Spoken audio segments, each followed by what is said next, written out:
Programmation habituelle.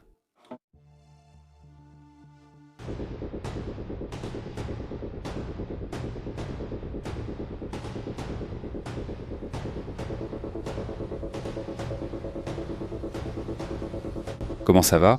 Comment allez-vous? Passons aux détails, passons à l'information. C'est notre deuxième direct, ce 1er juin. Un grand merci à toute la communauté qui nous a accompagnés à l'instant. Marcelo, Daniel et Eliseo étaient là tout à l'heure. Espérons qu'ils nous rejoignent pour ce direct où nous parlerons de l'actualité mondiale. Eh bien, il ne s'agit plus seulement d'une saisie, ils sont déjà en train de prendre le contrôle du navire, un navire russe par la France. Les Français ont franchi une étape au-delà de ce qu'on attendait, sincèrement. Et donc, face à cela, il y a déjà aussi des réactions au niveau international. Que se passe-t-il avec ces affaires? Que se passe-t-il avec toute cette affaire?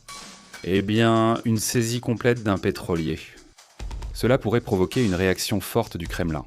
En fait, il y a déjà une réaction du Kremlin et, eh bien, les choses s'échauffent entre l'OTAN et la Russie elle-même. Un sujet énorme. Passons aux détails, passons à l'information. Merci de nous accompagner. Merci de partager, de liker.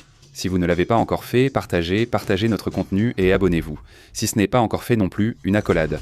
Allons donc dans le détail. Regardez, on commence avec l'image, non? Avec une image qui a aussi surpris. C'est cette image, regardez. Là, on voit le pétrolier, là, il y a les hélicoptères et les Français qui entrent vraiment maintenant, prennent le contrôle du pétrolier et l'emmènent. Ils emmènent le pétrolier. C'est sûr qu'ils vont le signaler. Cette puissance européenne va sûrement le signaler, on va dire, non? Les Français, là, dans l'Atlantique, bougent vite et Moscou réagit déjà. Tout de suite, nous allons voir en détail la réaction de Moscou, mais la France a annoncé qu'elle saisissait complètement le pétrolier Tagor. Il s'agit d'un navire lié aux réseaux commerciaux associés à la Russie et à l'Iran, lors d'une opération menée dans les eaux internationales de l'Atlantique. L'interception a eu lieu à environ 740 km des côtes de Bretagne. Oui, c'est-à-dire, selon ce que rapporte sûrement le Capi, après que le capitaine russe du navire ait refusé d'obéir aux ordres des autorités françaises. Eh bien, alors les Français ont pris la décision d'aller chercher le navire directement où se trouve la Bretagne? Bon, allons d'abord à la carte, allons à cet endroit, et ils estiment que c'était à 700 km, 720 km, à 40 km de cette zone. Alors faisons une mesure ici juste pour estimer où l'événement s'est produit. Pas 700 comme nous l'avons dit, mais 40 km.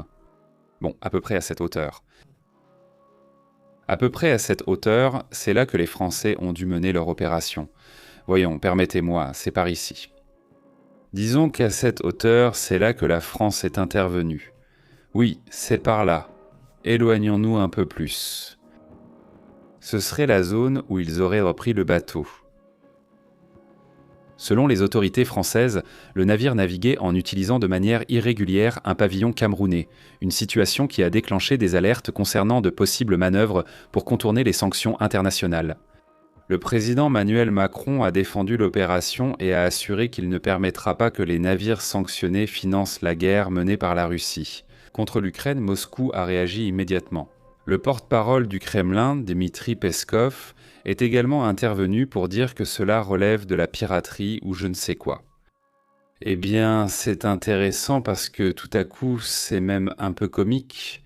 Les réactions du Kremlin montrent de la colère, de l'agacement face à ce genre de mouvement.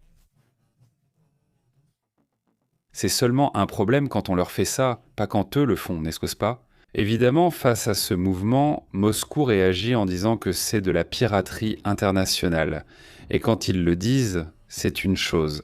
Mais quand la Russie lance un avertissement, c'est toujours un avertissement qui laisse présager sa prochaine étape. Le Kagor serait lié à un magnate du pétrole. Regardez qui c'est Mohamed Hossein Chokani. Non, il est russe. C'est-à-dire même si l'intérêt ou le navire est d'origine russe, le pétrole est russe en théorie. Celui qui le gère ou le propriétaire, disons, du pétrole serait un Iranien. Appelé Mohamed ou Hossein Chokani. L'opération n'a pas été menée uniquement par la France. La France est celle qui mène l'opération. Mais disons que dans le cadre de l'opération, il y avait aussi le Royaume-Uni, n'est-ce pas? C'est aussi un autre sujet dont on n'a pas beaucoup parlé, mais le Royaume-Uni était également impliqué dans cette coordination. Ils affirment que l'opération soutenue par le Royaume-Uni et d'autres partenaires européens démontre une coordination. Une coordination étroite pour traquer la soi-disant flotte fantôme russe. La France avait déjà abordé d'autres navires suspects depuis septembre, mais cette fois-ci en raison de la résistance du capitaine, et en raison des liens présumés simultanés avec des intérêts russes et iraniens, le parquet français a ouvert une enquête pénale contre la Ibran pour l'incapacité du navire à montrer correctement sa nationalité. En plus du refus d'obéir aux instructions maritimes, les experts estiment que cet épisode pourrait accélérer de nouvelles sanctions. Cela concerne les navires soupçonnés de participer à des schémas d'évasion commerciale liés au pétrole russe et iranien. Et c'était déjà un sujet très délicat, parce qu'au final, c'est la cerise sur le gâteau qui manquait. Dernièrement, cela ne s'est pas produit. Et Poutine est très nerveux en ce moment. Si vous faites attention, regardez-le lors de ses dernières apparitions, comment il est apparu. Il est apparu en colère, agacé, il réagit même à des choses qu'on lui demande. Il a lancé les missiles nucléaires à nouveau, pas avec 100%. C'est-à-dire 2 personnes sont décédées. C'est regrettable, bien sûr, mais bon, pour un missile extrêmement cher et un missile qui a un grand impact visuel. Les dégâts ont été moindres que ce qu'il semblait, n'est-ce pas ? La réaction quand on en est déjà à vouloir montrer quelque chose par désespoir, ça commence aussi à devenir une démonstration de faiblesse. Et face à cela, les risques liés au dossier russe sont qu'il y ait des réactions excessives, des sabotages, des actes de guerre hybrides, qui pourraient soit ne plus être au même niveau que ce que nous avons vu. La Russie a en ce moment besoin de montrer sa force et il faut être vraiment attentif à cela parce que c'est souvent comme ça que sont ses réactions. Maintenant, si c'est le cas, si en ce moment tu as des capacités, il faudra voir, parce qu'il faut se rappeler qu'il y a aussi quelque chose en interne qui s'est également manifesté. Il y a un manque de contrôle. Ils ne suivent pas les ordres des Russes et ils flattent les généraux.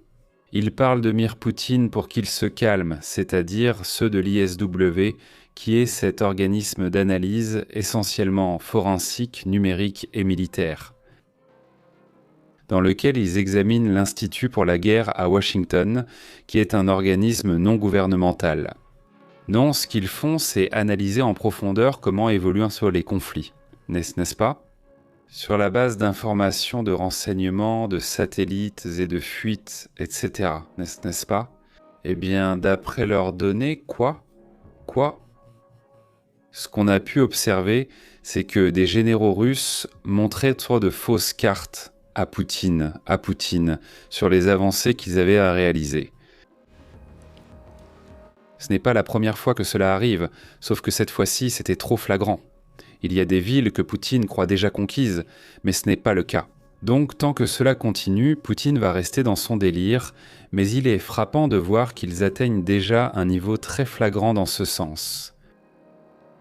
Ou bien il lui donne ces informations parce que les généraux ont tellement peur de lui qu'ils préfèrent lui fournir ce genre de données, ou alors il lui donne simplement ces données pour le calmer, alors qu'eux savent bien que l'opération va dans une autre direction. Si la France venait à garder le contrôle total de ce navire et découvrait des irrégularités supplémentaires, on pourrait parler d'un précédent très différent où peut-être la France commencerait à saisir ces navires de manière plus intense. Il faudra voir quelles irrégularités sont découvertes, n'est-ce pas ? Cela aura beaucoup d'importance, n'est-ce pas ? Mais auparavant, quand ces choses se sont produites, il y a eu ce type d'incident typique où les conduites, les câbles sous-marins, sont endommagés. Cela s'est déjà produit. Pourquoi ? Par exemple, cela concerne la zone de la mer Baltique, les câbles, qu'il s'agisse de transport d'énergie électrique entre l'Estonie et la Finlande, ou aussi des câbles liés à Internet vers ces régions du monde, n'est-ce pas ? Donc ces pays de l'OTAN, en gros, non. Faites attention à ce sujet aussi.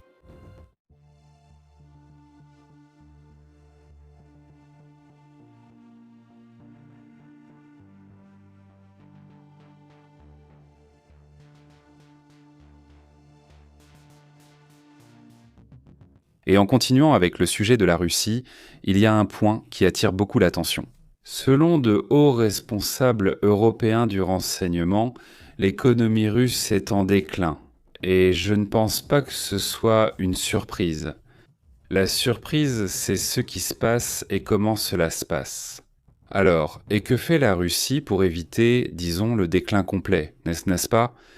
C'est aussi ça, c'est peut-être justement une partie importante de cette information. Le nouveau signal indique que le conflit entrerait dans une phase qui serait la plus dangereuse et peut-être la plus silencieuse jusqu'à présent. Des responsables issus des services de renseignement affirment que la Russie intensifie très agressivement ses opérations. Pourquoi ? Pour acquérir la technologie occidentale et des secrets militaires. Désormais, ces opérations s'étendent au-delà de l'Ukraine, touchant aussi l'Europe et l'Asie, afin de tout obtenir. Des informations de renseignement, des informations plutôt techniques sur la technologie. Ou, selon les sources citées, le Kremlin utiliserait des sociétés écrans, des espions et des cyberopérations pour accéder à des informations stratégiques. Les services de sécurité européens estiment qu'il ne s'agit pas d'une action isolée, mais bien d'une véritable campagne qui se déroule en Europe et dans d'autres régions du monde où différentes agences de renseignement russes sont à l'œuvre, pour s'emparer de tous les secrets possibles de manière très agressive. Voilà. La Suède, puissance technologique scandinave, est une cible majeure en raison de ses avancées en défense et développement militaire. Une autre cible également importante serait la technologie liée au Kazakh Gripen, considéré comme l'un des projets technologiques les plus importants des Suédois. Il y a également un intérêt pour les systèmes laser dans le domaine de l'enseignement. Des caméras avancées et de la technologie spatiale, des développements même quantiques et des capacités maritimes à potentiel d'utilisation militaire dans lesquelles les Russes accélèrent leurs recherches pour voler ces informations. Des responsables européens du renseignement signalent que Moscou prend désormais bien plus de risques qu'avant pour obtenir ces informations. Le durcissement de ces opérations coïnciderait avec la 5e année de la guerre en Ukraine, qui est donc aussi sur le point d'arriver. Selon les rapports financiers, ils indiquent que le déficit du budget russe s'élargit de plus en plus. Face à cela, ce qu'ils cherchent donc, c'est de rééquilibrer les choses, pour ainsi dire, en essayant d'obtenir des technologies qu'ils ne peuvent tout simplement pas acheter, et qu'ils doivent donc chercher à développer en secret. Les rapports financiers indiquent que ce déficit du budget russe s'élargit rapidement et pourrait largement dépasser ce qui avait été prévu. La situation est telle qu'un effondrement des finances pourrait se produire. Le même ministre des Finances russe a déjà averti d'un surcoût de plusieurs millions lié à la guerre. C'est-à-dire que le ministre de la Défense russe l'a déjà averti à plusieurs reprises, mais cette fois-ci c'est un autre pays, à savoir l'Estonie. Il avertit également que si les sanctions continuent de faire pression sur la Russie, les Russes seraient confrontés au problème économique le plus grave de leur histoire récente. La grande question en ce moment est la suivante.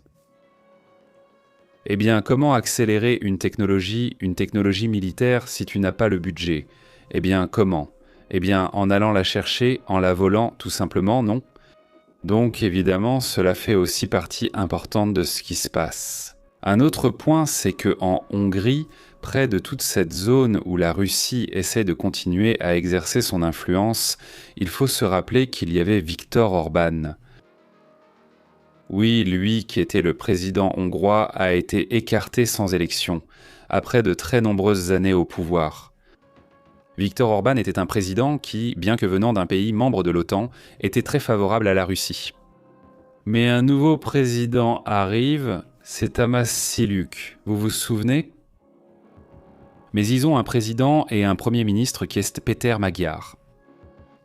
Eh bien, le nouveau Premier ministre de Hongrie s'oppose au chef de l'État à cause de son refus de démissionner, parce qu'il ne veut pas partir. Le gouvernement hongrois a entamé une procédure pour destituer le président du pays, Tamas Siluk, c'est-à-dire, en fait, Viktor Orban était le Premier ministre. Entre Péter, qui est le nouveau Premier ministre, et qui occupe à la fois le poste de président et de Premier ministre. Disons qu'il est favorable à Viktor Orban et qu'il ne veut pas quitter le pouvoir. C'est-à-dire, il ne veut pas parce qu'il devrait démissionner. C'est-à-dire non, ce n'est pas comme ça, enfin non. Mais normalement, ils le font parce qu'ils disent « Bon, je ne partage plus les mêmes idéaux que le Premier ministre, je démissionne parce qu'il y a une majorité qui est dans l'opposition. » Soit tu démissionnes, soit on te renvoie, mais si on te renvoie, c'est plus long. Donc en ce moment, le président, qui est en quelque sorte le numéro 2 pour les Hongrois, ne veut pas partir et ils vont donc devoir faire autre chose.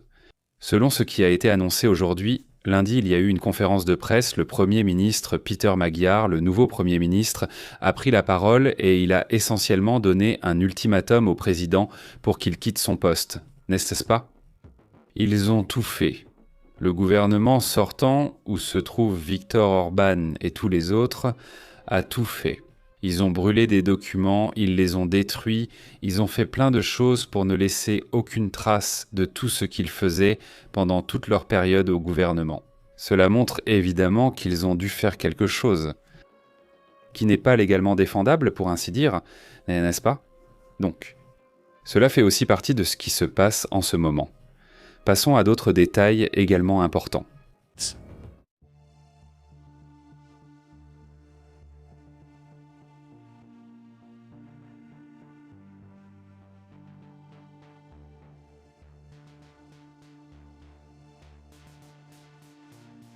Passons aux autres sujets, également intéressants, de ce qui se passe dans le monde. Laissez-moi vous dire que, maintenant, en ce moment même, il serait déjà en train de réagir. Wall Street et le pétrole réagissent à ce qui se passe à la rupture des négociations. Le baril de brut est déjà au-dessus de 100 $. Et je pense qu'on va suivre ça pratiquement toute la journée, non ? Le pétrole tend donc à rester au-dessus ou à se maintenir vraiment au moins au-dessus des 100 $. Jusqu'à présent, il n'a pas dépassé les centimes, mais j'imagine que cela doit déjà être une préoccupation importante, non ? Pendant ce temps, le dollar par rapport à l'euro, par exemple, est à 0,86. Donc le dollar n'étant ni mauvais ni bon, n'est-ce pas ? Autrement dit, après la chute qu'il a subie depuis l'arrivée de Trump, n'est-ce pas ? C'est cette chute, regardez, c'est la chute. Il reste bas, n'est-ce pas ? C'est-à-dire, le pétrole est comme s'il voulait se redresser, le dollar avec toute cette histoire. Mais cette chute, en gros, cela a coïncidé avec l'arrivée de Trump. Et en ce qui concerne le peso mexicain, regardez, le peso est fort. Le dollar a même été coté à 21, voire 21,32 $. Oui. Depuis que la chute du dollar par rapport au peso a commencé, en ce moment, ils sont à moins de 18. Moins de 18 depuis. Voyons la date approximative. Mars 2025 en ce moment, mars 2025, donc un peu plus d'1 an. Le dollar a perdu, il a perdu 18%. Presque un cinquième de la valeur du dollar a été perdu par rapport au peso, c'est-à-dire le peso fort. Dans ce sens-là. Cela aussi, évidemment, attire l'attention. Il y a beaucoup de gens qui viennent des États-Unis pour vivre ici, et ils sont de plus en plus nombreux. C'est vraiment beaucoup de monde. Ils sont surpris parce qu'ils disent « je venais en pensant que le dollar me suffirait pour tout, et maintenant ce n'est plus le cas. » Parce que, non, ce n'est pas le cas. Les gens qui font des virements disent aussi qu'ils envoient tant de l'argent, mais cela ne suffit pas car le dollar ne vaut plus autant. Donc, c'est positif pour certaines choses, mais aussi négatif pour d'autres, n'est-ce pas ? Donc, évidemment, c'est une partie de ce qui se passe en ce moment, non ? Passons rapidement aux commentaires.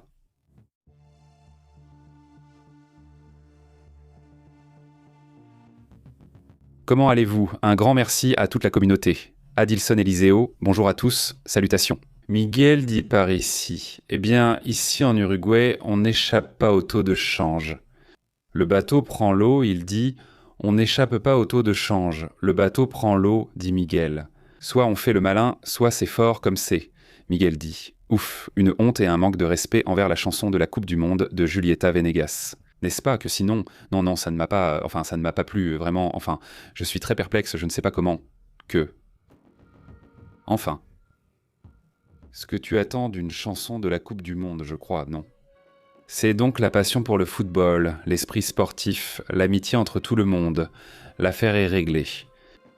Ce que tu n'attends pas d'une chanson de la Coupe du Monde, c'est vouloir dire ceci est bien, ceci est mal. C'est très bien. C'est-à-dire à la question des droits de chacun. Tout est parfait pour chacun, en son temps. Mais dans la chanson de la Coupe du Monde, ce qu'on attend, c'est cette passion pour le sport, l'amitié avec le monde. L'affaire est-elle terminée ? Au-delà de ça, ça devient lassant. Ça devient lassant. Alors, hein ? Eh bien oui, totalement, non ? Il dit enfin ça y est, il arrête avec tout ça. Russie. Salut Pantelita, comment tu vas ? Salut Daniel, comment ça va ? Salut, bonjour, qui d'autre est là en rouble ? OF ? Super, comme vous voyez, comment ça va pour la Coupe du Monde ? Il ne manque plus rien maintenant, non ? Il ne manque plus rien ici. Tout le monde s'active à fond, il prépare tout, évidemment. Et allons au prochain direct, on a un direct, hein. Il y en a ? Quelque chose de grand se passe déjà en Israël. La situation s'intensifie. C'est l'une des principales raisons pour lesquelles on en a parlé dans le premier direct. C'est la fin de l'accord. Il n'y a désormais plus d'accord entre Israël et les États-Unis. Ce qui se passe en ce moment, allez, on y va.